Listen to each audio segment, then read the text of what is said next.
Sir, হাম কি শিশুদের পাশাপাশি বড়দের হবার সম্ভাবনা থাকে?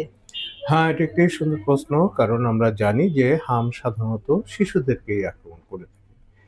কিন্তু আমরা জানি না যে হাম বড়দেরকেও আক্রমণ করতে পারে। এবং গুরুত্বপূর্ণ বিষয় হচ্ছে হাম বড়দের ক্ষেত্রে যদি আক্রমণ করে তাহলে তাদের ভিতরে জটিলতা হবার সম্ভাবনা ছোটদের তুলনায় অনেক বেশি।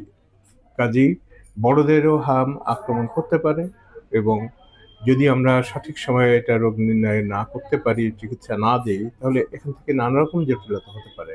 প্রধান জটিলতা নিউমোনিয়া। একটি নিউমোনিয়া, হাম থেকে নিউমোনিয়া অথবা ব্রেনের ইনফেকশন ইত্যাদি হতে পারে। এনকেফালাইটিস বলি আমরাকে।